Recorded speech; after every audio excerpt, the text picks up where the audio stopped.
안녕하세요. 오랜만에 뵙겠습니다. 운동하는 빈둥이 아빠입니다. 제가 지금 열심히 뛰고 있죠. 다시 열심히 유튜브를 시작하려고 합니다. 그래서 달리기와 관련된 요즘 러닝에 푹 빠져 있어서 11월 달에 JTBC 풀 코스 나가거든요. 그래서 요즘 맨날 이렇게 아침에 연습도 하고 이제 운동 관련된 영상도 열심히 찍도록 하겠습니다. 오늘은 두 가지를 말씀드릴 건데요. 하나는 주법, 미드풀과 힐풋. 두 번째는 왜 천천히 달려야 하는지, 왜 천천히 달리면 기록이 향상되는지에 대해서 생리학적 기반에 의해서 제가 아주 심플하게, 아주 쉽게 설명해 드리겠습니다. 첫 번째, 주법에 대한 건데요. 대부분 많은 분들이 이제 미드풋 달리기를 이제 선호하시죠. 그래서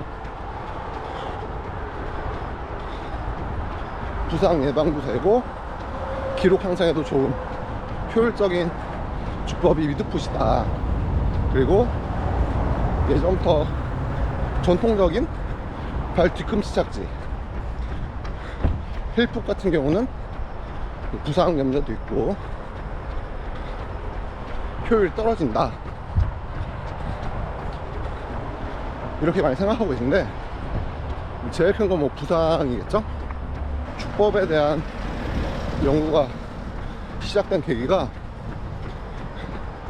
마라톤 인구가 늘면서 부상자도 같이 는 거예요.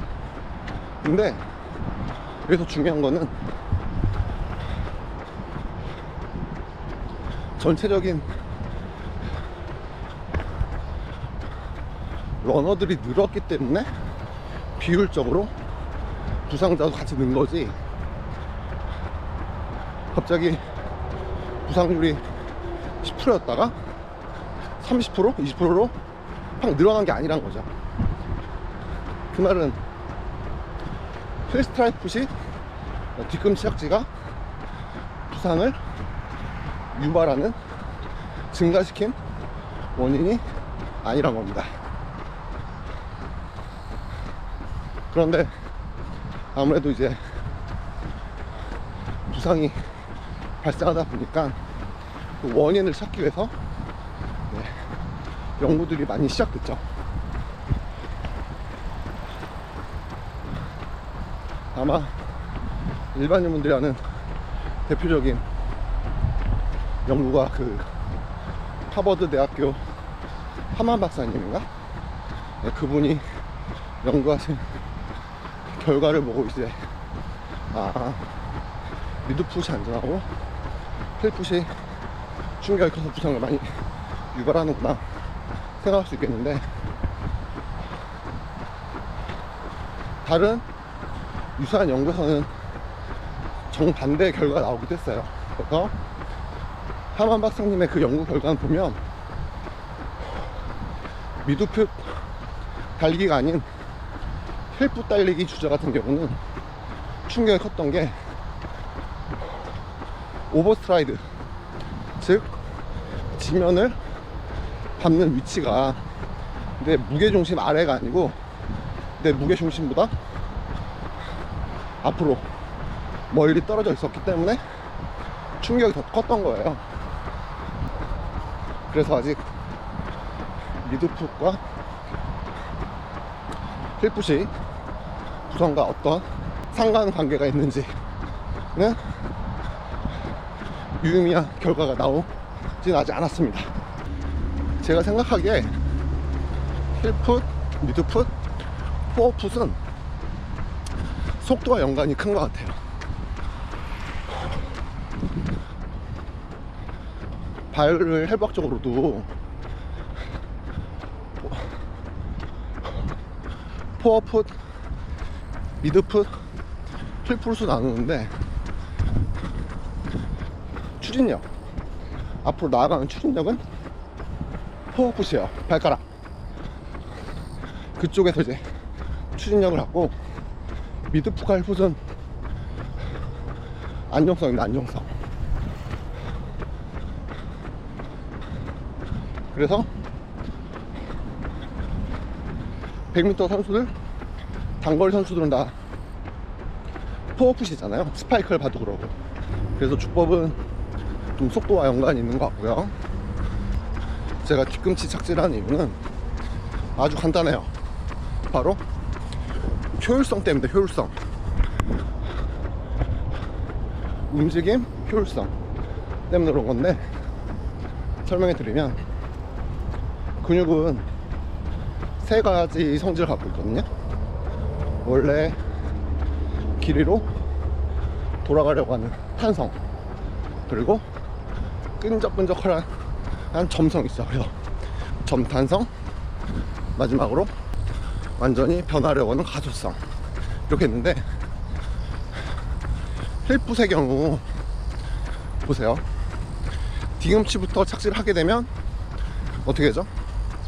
앞꿈치가 많이 이렇게 들리게 되잖아요. 그러면 그만큼 종아리 근육은 늘어나게 됩니다. 일시적으로 늘어난 종아리 근육에는 원래 길이로 돌아가려는 탄성, 그 탄성 에너지가 저장이 돼요.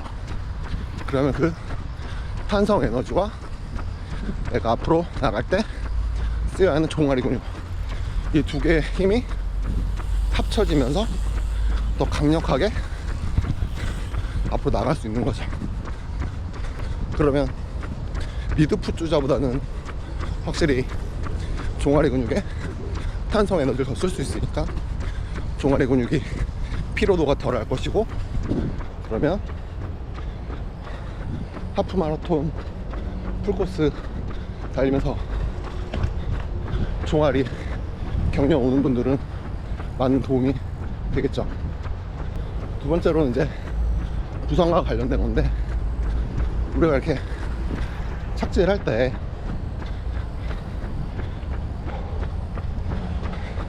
지면에 접촉되는 시간, 즉 발 뒤꿈치부터 착지했을 때는 뒤꿈치부터 착지해서 앞꿈치까지 움직여서 도달하는 접촉 시간과, 미드풋 한번 찍고 바로 나간 이때 시간, 지면과의 접촉 시간, 당연히 뒤꿈치 착지가 길겠죠. 그럼 한번 생각해 보세요. 착지했을 때 그라운드 리액션 포스라고 해서 지면 반발력, 이는 곧 내가 땅을 딱 충격했을 때 가해지는 힘과 바닥이 제 몸에, 발에 가해주는 힘, 그걸 말하는 건데, 그래서 작용 반작용이에요. 작용 반작용. 내가 세게 디딜수록 저한테 오는 그 충격은 커요. 그런데 이 충격력은 속도에 따라 빨리 달릴수록 충격이 크겠고, 그러면 동일한 속도로 달렸을 경우에 충격력은 동일하겠죠. 그러면 이 충격을 어느 시간 동안 흡수를 하느냐, 미드풋처럼 한순간에 그 스트레스를 받아내느냐, 아니면 뒤꿈치부터 앞꿈치까지 발을 구르면서 오랜 시간 충격을 흡수하느냐. 결국은 똑같은 충격력을 오랜 시간 받는 게 훨씬 더 발에는, 몸에는 충격이 덜 하겠죠. 반대로 100m 선수, 이런 선수들은 당연히 충격이 훨씬 크겠죠. 빨리, 접촉 시간이 짧으니까. 맞죠? 그러면 힐풋보다 미드풋도 접촉 시간이 짧기 때문에 그런 운동 역학적인 면에서도 미드풋이 부상을 당할 확률이 더 높다는 겁니다. 그래서 결론은 두 개죠. 신경생리학적으로 종아리 근육이 늘어나면서 탄성 에너지가 생기면서 힘을 덜 쓸 수 있고, 또 하나는 충격을 흡수하는 시간이 오래 걸리기 때문에 몸에서 받아들이는 충격량은 줄어들 수 있다. 그래서 이 두 가지 측면 때문에 저는 이 힐풋을 합니다. 오늘의 두 번째 주제, 왜 천천히 달릴수록 기록이 좋아지는가. 네, 이건 이제 운동생리학 기반으로 제가 설명해 드릴 건데, 첫 번째는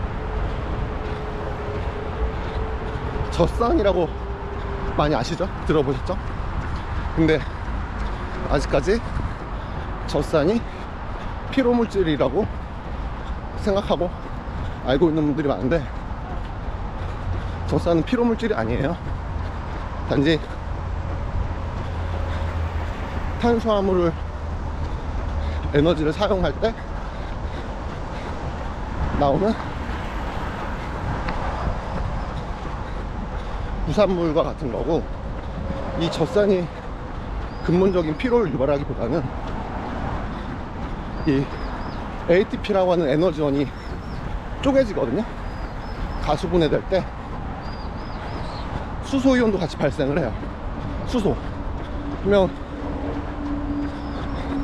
몸에서는 수소이온이 계속 생기면 몸이 산성화가 되겠죠. 그 산성화로 인해서 힘든 겁니다. 즉 젖산이 아닌 수소에 의해 몸이 산성화로 피곤해지는 거예요. 힘든 거예요.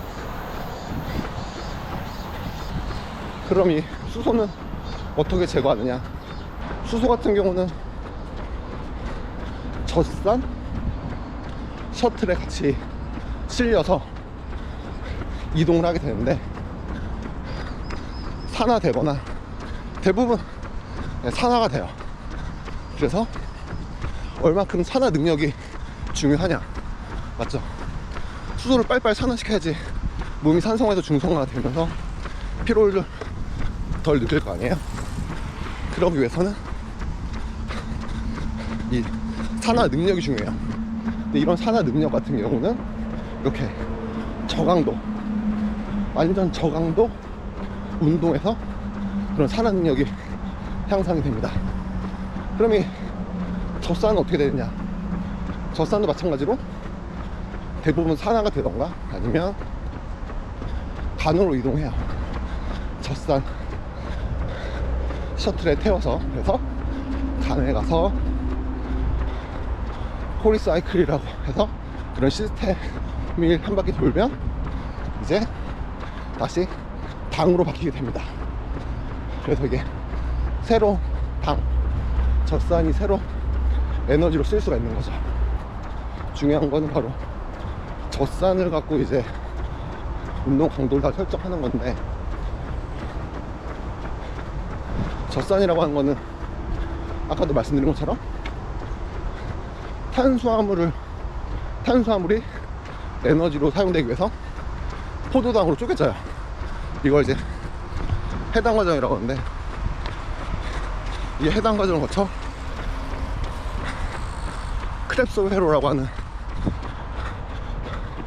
시스템으로 들어가기 전에 젖산이 발생하게 됩니다.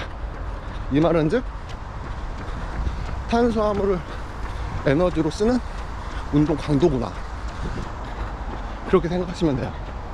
그래서 이거는 혈중 젖산 농도를 측정하는 건데, 저도 예전에 대학원에서 연구를 해봐가지고 제가 연구를 당했죠. 실험을. 그래서 막 무동력 트레드밀에서 뛰고 나서 바로 귀에서 혈액 채취해가지고 혈중 젖산 농도 막 측정하고 했었어요. 그래서 얼마나 빨리 젖산 수치가 떨어지는지 계속 뽑아요. 저 앞에 죽는 줄 알았어요. 그럼 우리는 어느 강도에서 운동을 해야 되냐?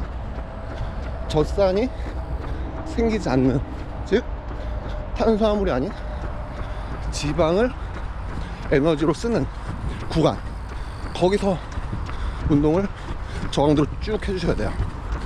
그래야지만이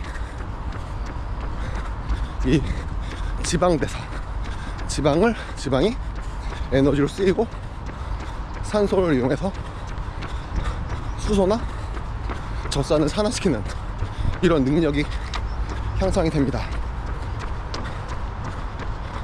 이 말은 곧 우리가 힘들어요. 뛰는 데 힘들죠. 힘들면서도 저는 계속 회복할 수 있는 그런 시스템이 잘 돌아가는 거예요. 그래서 어떤 사람들은 쟤는 안 지쳐, 뭐 이런 사람도 있잖아요. 아니면 야, 쟤는 초반엔 좋은데 금방 지치네, 이런 경우가 이제 유산소성 이런 능력이 좀 떨어지는 걸 수도 있어요. 두 번째로는 젖산 역치라고 들어보셨나요? 젖산 역치? 젖산 역치는 젖산이 조금씩 쌓이다가 어느 지점에서부터 젖산이 빨리 막 쌓이는 구간, 거기가 젖산 역치 구간이에요. 그 말은 그 구간부터는 탄수화물 에너지를 많이 쓴다는 얘기고, 다시 말해 힘든 강도라고 몸에서 느낀다는 거죠. 그런데 이 젖산 역치 구간이 뒤로 미룰 수가 있어요. 이게 저강도 운동을 하게 되면 예를 들어 10분 정도만 달리면 젖산 역치 구간에 도달해요. 근데 이런 저강도 운동 꾸준히 하다 보면 젖산 역치 구간이 15분 후에 도달을 해요. 그러면 이 사람은 어떻죠? 5분 정도는 피곤함을 덜 느끼고 더 퍼포먼스가 좋다는 거잖아요. 맞죠? 어때? 다시 말해서 똑같은 강도로 뛰더라도 누구는 젖산 역치에 도달하면서 처지게 되는 거고, 누구는 젖산 역치가 안 오는 거야. 그래서 힘들지 않아서 그냥 쭉 달리는 거죠. 그래서 이 저강도로 오래 뛰다 보면 이런 지방을 대사로 하는 시스템이 발달하면서 젖산도 잘 안 쌓이고, 또 쌓이더라도 젖산을 빨리 산화시킬 수 있는 능력이 생기는 겁니다. 그래서 자연스럽게 기록이 좋아질 수밖에 없겠죠. 마지막으로 하나는 근신경계 컨트롤을 들 수 있습니다. 근신경계 컨트롤, 근육을 지배하는 신경들을 얼마나 컨트롤할 수 있는 능력이 좋아지는지. 이건 무슨 말이냐면 움직임의 효율이 좋아진다는 거예요. 그래서 이런 운동을 할 때 이런 얘기 많이 들어보지 않으시나요? 마라톤 할 때 몸에 힘 좀 빼라고, 불필요하게 힘이 많이 들어갔다고 힘 좀 빼라. 이건 뭐 마라톤뿐만 아니라 어떤 운동에서도 다 듣는 말인데, 즉 근육을 지배하는 신경이 컨트롤이 잘 안 되는 거야. 힘을 빼고 싶은데 못 빼는 거야. 그래서 계속 몸에 힘을 주고 있으면 어떻게 되세요? 에너지를 빨리 쓰겠죠. 근육이 빨리 지치겠죠. 그래서 그런 달리기 할 때도 힘을 줘야 되는 구간과 힘을 빼야 되는 구간이라고 하기보다는 힘을 줘야 되는 동작과 자연스럽게 힘을 빼고 진행해야 되는 동작, 이런 움직임의 효율성이 좋아진다는 거죠. 힘 줄 때 주고 힘 뺄 때 빼고, 이런 근신의 컨트롤이 좋아지면서 움직임의 효율성이 좋아지는 겁니다.